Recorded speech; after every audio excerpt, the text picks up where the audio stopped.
우리 교수님은 이 학생들을 이제 지도하면서 성적 외에도 이런 게 중요해라고 생각한 게 있나요? 저는 이제 우리 이 전 삶을 살아가는 자양분 동력원을 대학 때 키우는 어떤 그런 것, 그 역량을 키우자 했는데 그것이 무엇이 될지는 개인별로 좀 다를 수도 있는 것 같아요. 제가 이렇게 생각할 때는 뭔가 새로운 어떤 그런 상황에 맞이했을 때 문제 해결하는 어떤 그런 측면에서 창의성이 좀 있었으면 좋겠다. 그리고 어떤 소통력이 있으면 좋겠다. 소통력을 키웠으면 좋겠다.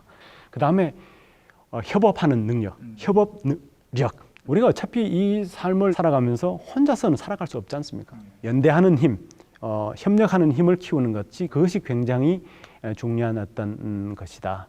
그 다음에 이제 다른 사람을 생각하는 어떤 공감력. 내가 이런 상황에서 이런데 참 저 친구는 이때 얼마나 힘들었을까. 내가 그때 같이 해주지 못해서 미안하다 하는 이런 어떤 공감력이 중요하지 않을까. 저는 적어도 지금 이런 생각하는 한 4가지 정도가 이렇게 아주 중요한 것이라고 생각이 되고, 다른 하나를 지금 덧붙인다면은 여유 있는 마음을 애써 키울 수 있는 능력. 그 굉장히 추상적인데 여유가 없어도 일은 똑같고 여유가 있어도 결과는 똑같다면 여유 있게 하는 것이 훨씬 좋은 것이죠. 예를 들어서 이렇게 제가 인터뷰를 하는데 긴장을 해서 할 수도 있는 거고 긴장을 안 해서 할 수도 있는 건데 똑같은 거라면 긴장 안 하고 그냥 이렇게 여유 있게 하는 것도 괜찮지 않을까. 그래서 여유를 만들어내는 능력, 이런 것을 대학교 때 키우는 것, 그래서 중요한 능력이 아닌가 그런 생각합니다. 애가 셋이라 그러는데 저는 애들한테 물어봅니다. 어떻게 이 상황에서 이렇게 하면 좋냐 이렇게 하는데 소통이 당연히 잘 안 되죠. 잘 안 되고 이제 이 같은 한국말을 쓰지만은 통하지 않는다는 느낌이 들 때가 있는데 그때는 이제 조금 섭섭한 면이 없지 않아 있기도 합니다만은 시간을 가지고 있다가 어떻게 하면 좋으냐 하고 이렇게 물어볼 때가 있고, 그런 측면에서 이제 물어가면서 질문해 가면서 하려고 노력하는데, 저는 부모 자식 간에 일방적인 어떤 그런 이 교육이 통용되지 않은 시대다, 저는 그렇게 생각합니다. 이 지금 뭐 50대, 60대 부모 입장에서도 앞으로 살아갈 시기를 생각하면 아직도 엄청나게 더 많이 배워야 되는 건데, 지금 자기가 옛날에 배웠던 것만 가지고 하면은 그 앞으로 살아갈 그 긴 세월이 너무나 고통스러울 겁니다. 그런 측면에서 자식한테 배울 필요가 있다. 그래서 자식과 쌍방향 교육을 하는 존재라고 이렇게 생각을 하면은 좀 쉽지 않을까 싶습니다. 부모가 왜 자식을 일방적으로 가르쳐야 됩니까?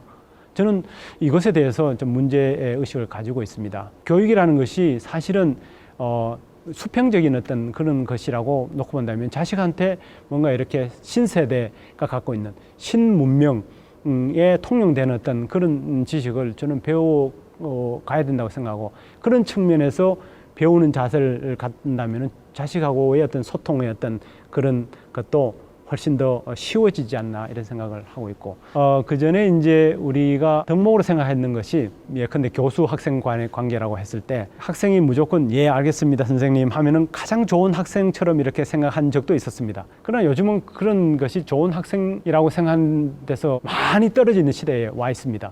그 학생이 나중에 가서 선생님 이거 뭔지 그때 말 안 해줬잖아요 하면은 교수가 얼마나 그 입장이 난처하겠습니까? 근데 그 순간에 조금은 예의 없어 보일지라도 선생님 이것은 제가 이해를 잘 못했는데요 라고 이렇게 말하도록 유도를 해가지고 그에 대해서 답을 해줬다면은 그 학생 입장에서는 더 고마워하고 관계가 더 좋아졌을 텐데, 저는 그런 측면에서 이제 그 전에 생각했던 어떤 그런 소통과 지금의 어떤 소통은 많이 달라졌다. 어떻게 보면은 제가 이제 소통력 중에는 언어가 속한다고 생각하는데, 이 신세대가 사용하는 구사하는 언어와 구세대가 사용하는 이 언어도 다를 수가 있다.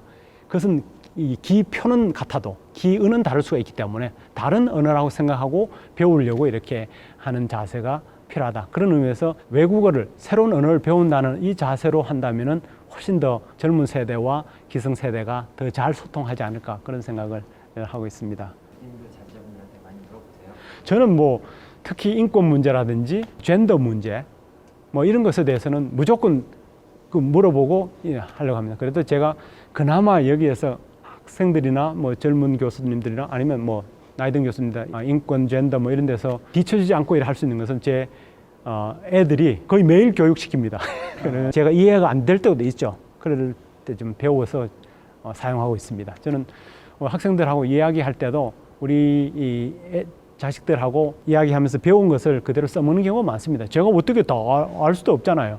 그래서 아는 체 하는 것은 배워서 아는 체 합니다. 주변 사람들한테 오늘 서울대 영락 교수님 들어가는데 뭘 물어보면 좋을까 했을 때 뭘 물어보았으면 좋겠는지 예상 되시나요? 모릅니다. 예상이 안 되는데. 공부 어떻게 해야지? 영문도 모르고 영어를 해라는 책을 최근에 썼습니다. 저는 그 책을 통해서 바로 방금 질문하신 그런 것에 대한 답을 어느 정도 하려고 한 부분도 있는데, 특히 우리나라의 경우에 영어를 배울 때 완벽한 영어를 배우려고 하는 그런 강박증이 있는 것 같아요. 저는 영어라는 것도 하나의 언어인데 우리가 우리 한국말을 배울 때 누가 뭐 이렇게 해서 배운 거 아니지 않습니까? 자연스럽게 배웠고, 지금 현재도 저는 틀린 한국어를 많이 고사하면서 하지만은 다 이렇게 소통하는 데 문제가 없지 않습니까? 저는 영어도 언어다. 영어도 내 생각을 나는 다른 사람에게 전달하기 위한 언어고, 다른 사람의 생각을 내가 이해할 수 있는 어떤 그런 매개물이다, 매개체다, 이런 생각을 해서 정답이 있다, 옳고 그름이 있다, 이런 데서 벗어나도 굉장히 쉽게 재밌게 배울 수 있다 생각합니다. 저는 재밌게 배우고 쉽게 배우고 즐겁게 배우는 것이 외국어 교육에 특히 중요하다, 저는 그렇게 생각합니다. 우린 영어를 너무 이렇게 딱딱하게 하다 보니까 시험에 틀리지 않게 하기 위해서 영어를 배우는 경향이 있기 때문에 영어라 하면은 주눅이 드는, 공부하기 전부터 이렇게 위축되는 이런 경향이 있는데, 이 영어라는 것은 지금 뭐 80만 단어가 있다, 100만 단어가 있다, 학자마다 다 다른데 그 엄청난 이 단어가 왜 생겼을까요? 다른 나라에서 그냥 다 많이 받아들였습니다. 다른 언어에서 받아들이고, 그래 하다 보니까 이 단어 형성도 뭐 이렇게 여러 가지 다양하게 이렇게 생겼고, 그리고 이 고대, 중세, 근대, 현대 영어 이렇게 많이 변해왔고, 지금 현재도 이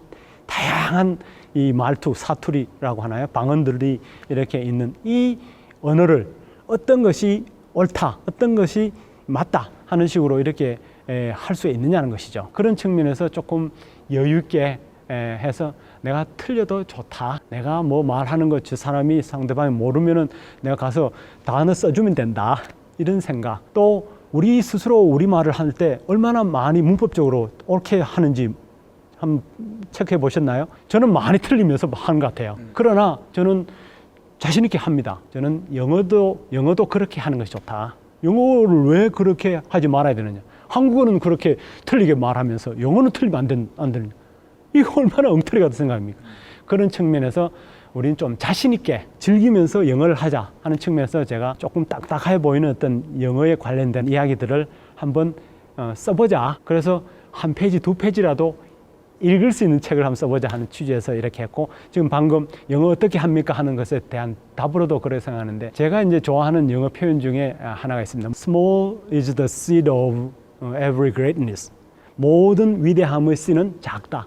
이게 이제 도치되었는데, 문법적으로 이게 뭐지? 뭐 이렇게 할 것 같은데, 이것은 완벽한 영어로 영어 사용하는 사람들이 좋은 표현을 이렇게 사용하는 겁니다. 이것이 말하는고자 하는 것은, 왜 문법으로 봤을 때 주어, 동사, 형용사가 와야 된다, 이런 어떤 데서 좀 벗어나서 이렇게 해보고, 이것은 내가 갖고 있는 생각을 저 상대방에게 한번 전달해 주기 위해서 난 영어를 배워야 된다. 그럼 즐겁잖아요. 내가 저 사람을 가르치려고 이렇게 배우고, 그러면은 내가 배우는 것이 쑥스럽지도 않고 창피스럽지도 않은 것이죠. 저는 그런 차원에서 이제 조금 여유 있게 강박증에서 벗어나면서 영어를 하자.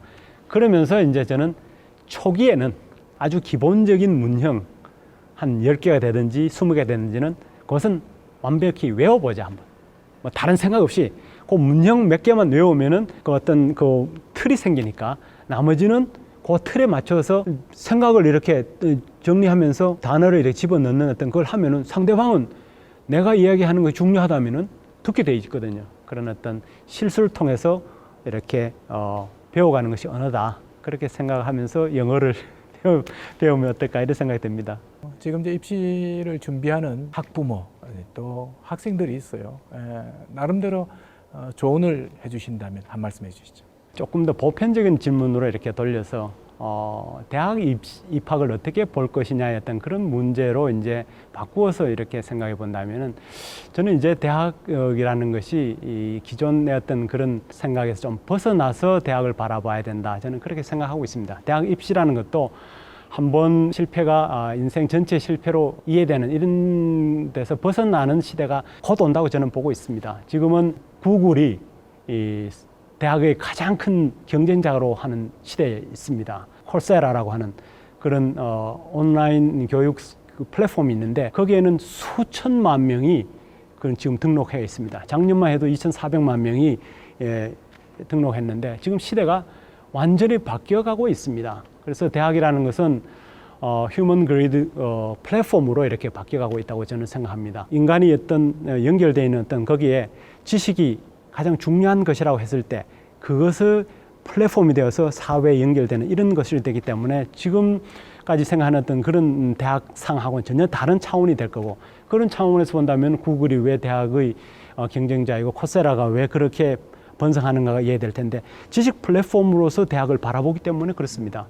그렇게 놓고 본다면은 우리가 기존의 건물이 크게 웅장하게 있는 이런 대학에 입학하는 것만이 입시가 아닌 어떤 시대가 있을 것이고 인생이 여기에서 다 좌우되는 것이 아닐 거라고 생각을 합니다. 그런 측면에서 대학 입시를 좀 바라본다면은 조금 더 여유 있는 안목이 생기지 않을까 저는 감히 그렇게 생각합니다. 그런 측면에서 우리 모두가 생각을 조금 이렇게 바꾸는 안목을 이렇게 넓히는 그런 것이 필요하지 않을까 싶습니다. 앞으로는 개인 교육 시대, 자기가 받는 교육이 다른 어떤 사람과 다른 어떤 각각이 다 다른 교육을 받는 이런 시대에 있을 겁니다. 지금 이것이 ICT 강국인 한국이 가야 될 길이 아니라고 누가 말할 수 있겠습니까? 그런 측면에서 조금 더 다른 차원에서 한 10년 후에 20년 후의 어떤 나의 모습이 무엇일까 어떤 모습일까를 생각하는 차원에서 입시를 생각하면 좋겠다. 저는 그런 욕심을 가져봅니다. 그런 측면에서 우리 모두의 어떤 그런 생각의 변화, 인식의 전환이 필요하지 않을까 저는 그렇게 생각합니다.